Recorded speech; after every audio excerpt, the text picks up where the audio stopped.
Cool. So we are now into Pestle Desserts. the bonus.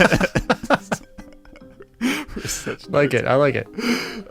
Where we're going to talk about CODA. It's, and actually just to set the stage, we're just finished recording Ready Player One. So to help maybe switch our headspace, I'll play a quick clip from CODA. This is the Little Dog, Big Dog. Remember the little dog, big dog exercise? Okay, little dog. Do it! Come on! Push, push, push, push. Medium dog. Big dog.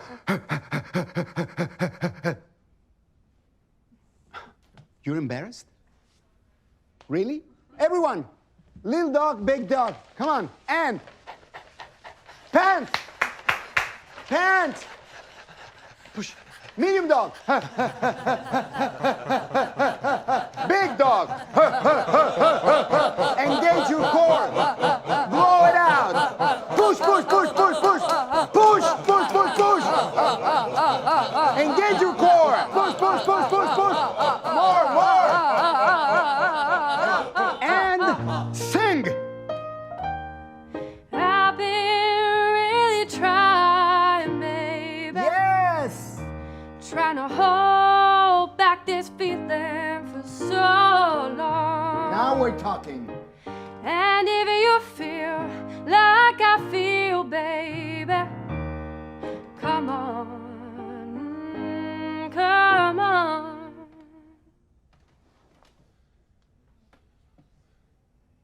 Well, It's not sand and glue. Not sand and glue. So many questions for you. For one, did you cry in this or bawl? For two, I really hope Jenny watched it with you, because I can't imagine she would have gotten through this whole thing without like losing it 50 times over. And then three, are you familiar with Little Dog, Big Dog, or did you have other singing exercises that you've done?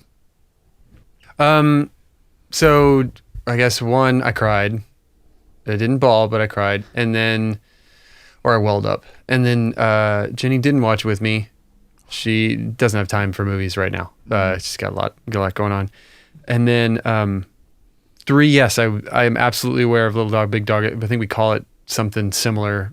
I can't even remember what I call it, but it's like an old thing. It's been around for a long time, and I have done it, and it's great for. I mean, it's great for loosening up your diaphragm, but it's also great for just loosening up you mentally, to prepare you to, you're doing something ridiculous already. So singing is not nearly as ridiculous as what you're doing right now, right? And if you're able to commit to doing this ridiculous thing, you can 100% commit to that. That's the bigger thing, right? She was warm. They had been singing. It wasn't about warming her up. It was about loosening up her just concern with looking like an idiot, which honestly I have every time I open my mouth. So I get it.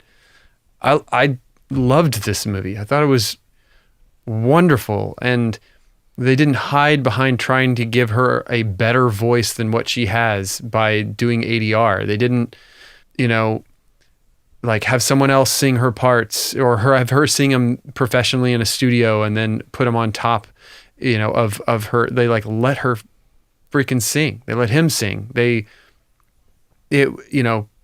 was wonderful. It was absolutely wonderful. It was more than singing, about a girl finding her place, or just like finding her ability to find her place. Right. And then also about her family accepting that they can't fully be a part of that. Right. That whole, it was such an interesting story that has never been told, that the one, pretty much the one thing that they can't be a part of is what she loves more than anything. And I mean, the scene that really got me the most, the scene that really sold me on this movie as this is really an amazing story. And I know you probably know what I'm going to say. And if you don't, when I say it, you'll be like, oh yeah. Was the scene where she sings for her father on the the truck bed, and he holds her throat and her face. And I just like lost it.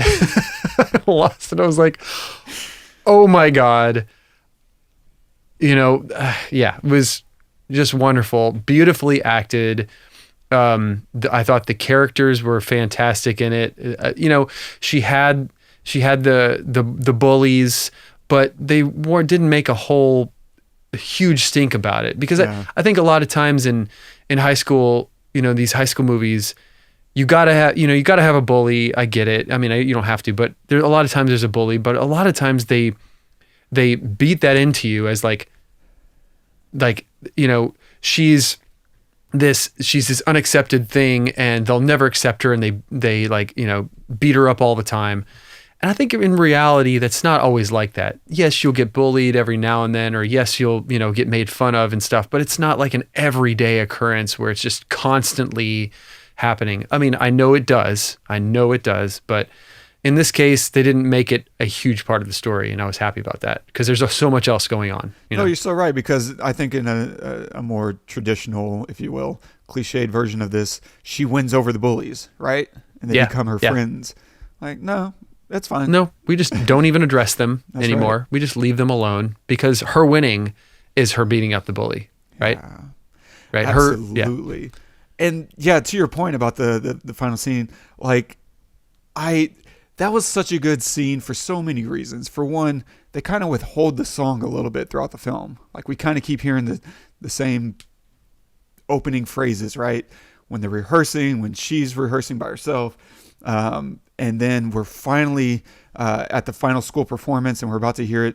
And leading up to that moment, we're starting to get annoyed with the parents a little bit. Like, they're not really paying attention. They're doing all this side talk. And we just want them to focus. She's killing it. Everybody's watching her, and you're not going to pay. It is so frustrating. And then, what a beautiful edit choice when we cut to their perspective in the middle of her big solo, when we finally think we're going to get to hear it, and we suddenly feel how they feel. It's hard to focus. It's hard to care.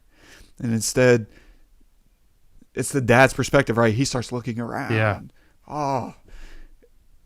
But we can't hear anything, and it's so frustrating, because for so many reasons, we're both emotionally re-engaging for sure, and you're starting to feel like, he's starting to get it. And then, it's so good. We finally do get to hear it with the on the tailgate with the stars, and Dad's hands are feeling it, and we connect with that so much more because of the bass scene that he's doing the loud rap music, right? And he likes the gangster rap. He likes it because he can feel it. So they've established that he can feel music, and they did it through comedy, and saved the emotional punch for that perfectly timed moment. That it's after that propels the next scene, the audition. He's like, no, you're gone. Yeah. He wakes her up. That's right. He wakes her up the next day. So good. Yeah. I knew going in, I did a movie day with my mom, and I planned this one for the last film that we were going to watch. And what's funny is me and my mom will do this once or twice a year. We'll go watch anywhere between 3 to 5 or 6 movies in a day. Like, we'll go for it. And of course I planned the whole day. Which, by the way, I'm going to cut you off and tell you that is so fucking badass. There is, in so many ways, one, that your mom wants to be a part of this thing that you love so much, right? That she's giving you a full day, right, to do this. And I'm sure she enjoys it, and she likes movies too, but it's really to spend time with you. And two, that you're willing to do that. Like, I don't have that connection with my parents, with my mom especially. And so it's a wonderful thing. When you told me you were going to do the movie day with your mom, my heart just fills. It's wonderful. So anyway, keep going. Thanks.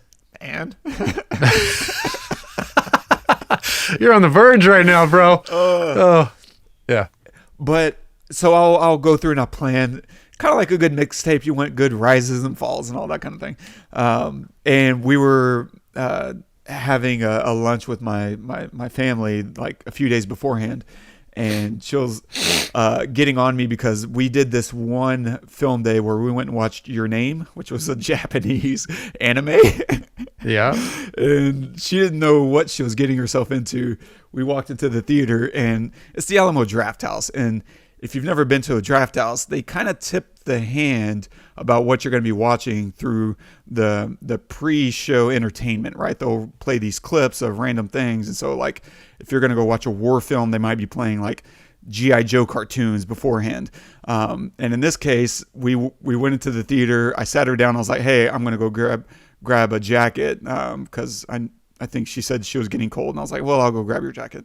And as I grabbed the seat, I see, and I'm fleeing the theater as she's kind of looking up and watching the pre-show, and it's like anime cartoons, and she was like, this confusion just crossed her face of like, what are we about to watch? And so it's a wonderful film, but she does not read. I don't know if she's read more than a book in her life, just because she likes pictures, and that's just not her bag. And so we were at, so fast forward again to where family hang out, and she's like, there better not be any more movies with the words at the bottom, like subtitles. With the words. And I was like, no, there's none. And then I realized, oh, actually there is one. It's CODA, because half the movie is in sign language. And at some point during our day, I was like, so I neglected to mention one of these does have a lot of subtitles, but I promise it'll be your favorite movie of the day. And so, of course, we watched it, and she cried, 4 or 5 times. And she was like, yeah, you're right. I loved it. I'm definitely going to watch that again and try to get some other people to watch it. And that's the kind of thing that happens. Like, I'll get her to watch a movie like Slumdog Millionaire, and she's like, what is this? It's about dogs? And I'm like, no, it's a whole thing, Mom. You'll like it, I promise. And then suddenly it's the movie that she's telling all her friends and family, like, hey, y'all got to come watch this movie. And she's buying it. She's doing the dances. It's a whole thing. And so, yeah, watching this and having that, it all just plays so well. And I think something else you said that I completely agree with was there's good characters. And part of that from a writing standpoint is having strong characters. I think a lot of dramas, and they forget to create characters who have a perspective or have a strong sense of self. And this whole movie is filled with characters that are really strong. In fact, the weakest character is her boyfriend. Like, he's just kind of there. Totally was going to say that. Yeah. Right. He's just kind of there. But I love the way they use him, right? Because she joins choir for a boy. Yeah. And that's so cool. It's refreshing to see a girl do something dumb to be around a boy. Like, we're so used to boys trying to impress girls that it's a really fun new wrinkle that shouldn't be new and shouldn't be refreshing.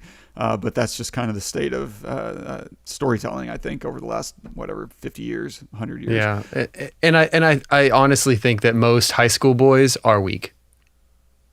I don't mean physical. I mean like emotionally, mentally, they're just weak. I know I was, and I think probably especially, like the football players who are supposed to be strong are just the weakest, right? Yeah. Meaning like their egos are very fragile, and they're worried about what people think and all that stuff. So it makes sense that he would be the weakest character in the film. For sure. And that's not to say he's a bad actor, of course. Like, no. That's not what I mean by that. Yeah. It's just he doesn't have as strong of a presence. And I think we find that out why, right? Because later in the film, he's like, my family hates each other, and he's just impressed with her life. He's like, oh, yes, your parents can't keep their hands off each other. Right. I saw you order 2 beers and you were like a badass. Like, oh, yeah. She's just had more responsibility than he has, and that's why she's a stronger character. And it's simple. It's not spelled out, but it's a beautiful, subtle touch between the difference of them. And even the way they introduce him and her goal in the film, right? Because the plot rolls out pretty slowly. We're just kind of hanging out with Ruby and her family until she gets this dream, right? The choir teacher gives her a hope to go to Berkeley, and that little sequence is great because that happens in the next scene. We see her mom's reaction to her being in the choir, and her mom is kind of put off by it. So now we have a clear conflict that's brewing. Then we jump from that scene into the dad and the brother struggling without Ruby at the docks. They're kind of struggling to make things work and figure out how they're going to make their business work with these new crappy rates. And so it's this very simple, easy bang 1, 2, 3 scenes that sets up the rest of the film. That takes 30 minutes to get there. But it's really well done. And her joining the choir is also just this very simple, clean exposition where instead of chatting about the boy with her girlfriend, right? Gertie, which is a great name. I love that. Yeah. Instead of chatting about the cute boy who's out of her league or whatever, like we see her in line and she watches a boy join the choir and she immediately joins choir, like in a heartbeat. Yeah. Yep, I'd like to join the choir. And her friend is like freaking out, like, what? Who the hell are you? And that's the whole conversation. That's all they ever tell us about her motivation, why she's in choir, and who this boy is to her. It's just visual and it's immediate and it's perfect. And all the characters are so strong. Like her family is filled with these strong character choices, right? The mom and dad who have absolutely no chill. The brother who feels frustrated by not being taken seriously by his family. He's picking fights and he's trying to speak up, ironically, and he's just incapable of being heard. It's weird that they take her more seriously than they take him. And you can feel his frustration through all that. And of course, she's freaking incredible. Her around her family is a very particular person. She's so strong. She has voice. And same thing with her best friend, right? She's very strong. There's a very powerful perspective, and she's fighting for herself in those moments. Yet, there's such a great contrast when she's around everyone else. She's timid and she's fearful. And that's a very clean character choice that gives your actor so much to play with, because now you can create contrast, you can create arcs and performance choices. And even within that, though, I love that she never uses her difficult circumstances as like a defense, right? This lets us internally shout it for her, right? There's this dramatic irony of us knowing that she's waking up at 3 a.m. What? Going to work, then going to school, and then going to choir, and then going to choir practice, and then going home and having to do whatever else, clean up after herself and be a responsible teenager. Like, the dramatic irony is so powerful and they use it so effectively, right? She's late to practice because of her family, and instead of us hearing about her whining to her teacher, she doesn't. Instead, she does the exact opposite. She challenges the teacher, right? What did you do? Music school didn't do much for you. You're just a burnout school teacher, right? Whoa. Yeah. Phenomenal. The teacher. How great is he? Tons of personality. Amazing. My God. Did you feel like you had teachers like that? Choir, especially in the music field? No, I never had any teachers for music. No, unfortunately, I never had anybody like that. I mean, I would have loved it had I have, for nothing else, just to give you guidance, like that would have been amazing. But no, I never did. But yeah, that's like, we've talked, we keep going back to whiplash on stuff, some of these things or whatever. That's the wrong kind of teaching. This guy was the right kind of pushing, of like, I'm going to push you if you let me. I can't push you if you don't let me push you. So you can just go away if you don't like it, and it's okay. But he was never like a jerk about it. He was always, he was forceful, yet playful and pointed, like you're going to do this because it does that and that and that, and it'll lead to this, right? Okay.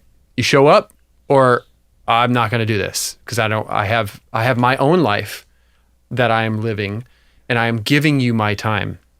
So you take it seriously, which it was like something that she had to learn, right? That because she has limited time herself to do these things, to do what she wants, but all of her time has been based around her family and like what her family needs, as opposed to someone else who is not a fisherman, who has a separate family, who doesn't wake up at 3 o'clock in the morning, who wants to see her at 5 o'clock in the afternoon. You know, so it's like she's trying to balance these things and learn how to adhere to someone else who's going to help her as opposed to her helping her family, right? And that's what she's learning. She's learning how to help herself rather than help someone else, you know? So true. I mean, it's such a good combination of writing and acting, because they did give him a strong sense of self, right? He's very in your face and brash, but he also has a very clear like undertone of sincere tenderness. He's doing it for you. And it sucks for her because she's frustrated, but it was good for her to need to understand she has to fight for herself. Like, on the one hand, she is put in a really difficult situation, but on the other hand, this is still her life. And at some point she's going to have to take control of it. The other best part of the film for me was her audition. I totally, for whatever reason, did not see it coming that she would sign. And when she did, I lost it again. Because, I mean, they do half of it without it, right? She's just singing and she's doing a great job. And I love how her teacher stops because he knows this is not going well, you know? So he fucks up on purpose. It's like, oh, sorry. And then he looks at her like, get your shit together, you know? And only the way that he would do it, like get your shit together and let's do this, right? And then she starts singing for herself rather than for the people in the audience, and then seeing her parents singing for them, and then really singing for them when she starts signing. It was just a perfect little piece of that film for me. It was, and then they continued it as a montage song. Yes, that's right. Yeah, Just like, oh my God, brilliant so well use. done, man. God. So well done. Loved it. Yeah, and speaking to like, not that you made this fisherman comment, like that is such a brilliant touch because they already had a really interesting community to deal with, right? This is the deaf community, something that most of us aren't, familiar with. But they didn't stop there. They also included the fisherman aspect. Like you already have a whole community and lifestyle and personality aspect with the deaf. With the deaf community, and then to layer in also that we're going to make sure they now have to interact with this whole other idea, and we have to now see how they interact with the fishing community and how that impacts their life.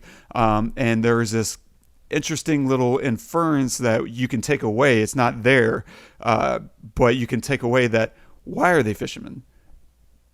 And to some degree, I would say it's like, oh, they can operate on their own. The communication needs are minimal.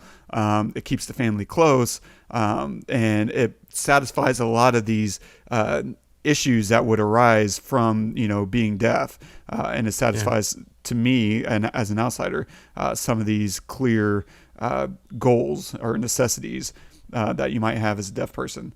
And in line with that, there's the title, CODA. So if it's a play on words, clearly, because CODA, on the one hand, is an acronym that stands for Child of Deaf Adults. And then also CODA is a musical term, right? It's a concluding section of a piece, which is, of course, referring to her life about to change. This section of her life being her family's everything is going to change, and now she's going to get to be, I don't know, her own everything for once. That's awesome. I didn't know that it was an acronym. I knew about the musical aspect, but I didn't know it was an acronym. That's cool. Yeah. Yeah, it was really good. The only other thing that I really would say about it that I haven't said already is that the sound design and the audio was amazing. Like the signing, they didn't hide behind making it quiet. It was loud. It was like, Yeah. Oh, good point. And you could hear them breathing when they were frustrated, like, like how it really would be. And it was a lot of times it felt very uncomfortable. I felt like almost like I was too close to them. Like it was almost too loud. And I 100% think that was on purpose. It was the way we're going to immerse you into this is to make you feel their signing. You can see it, but you don't really know what they're saying unless you read it. So you're gonna feel the frustration when they hit their hands together. You're gonna feel it when they blow wind out, or whatever. And then, oh my God, her father telling her, what did he say? Go at the end. That's like, is that what he said to her? He said go. Yeah, I was like, oh my God. He like, I've never seen an actor say one word in an entire film and like just break me. It was so good. And her little sign, so at the end, we're generally familiar with I love you and sign, right? It almost looks like a hook 'em horns, except the thumb is extended. And what she does is loop her middle finger around her index. And apparently, I had to look it up, but apparently that means instead of just I love you, I really love you. I think that's an R is what the letter in sign is whenever you just cross your middle finger over your index, and so that's an R. And so including that is like, I really love you. Yeah, I was wondering. Yeah. I was like, okay, it's I love you some way, but maybe forever? I don't know. I didn't look it up though. That's cool. Oh, so good. Yeah, I have nothing but positive things. Yeah, it was great. It makes me want to go watch it with Jenny now. So maybe I'll do that. Please, if you can get her to I will drag her in. A break. Yeah. So good. Yeah. Okay. Well, nice. Thanks everybody for tuning in to Pestle Desserts. Da da da. Cha cha. We should have a little thing that comes up. Pestle Desserts of us just like eating ice cream. Like. So Awesome. Good. Cutting.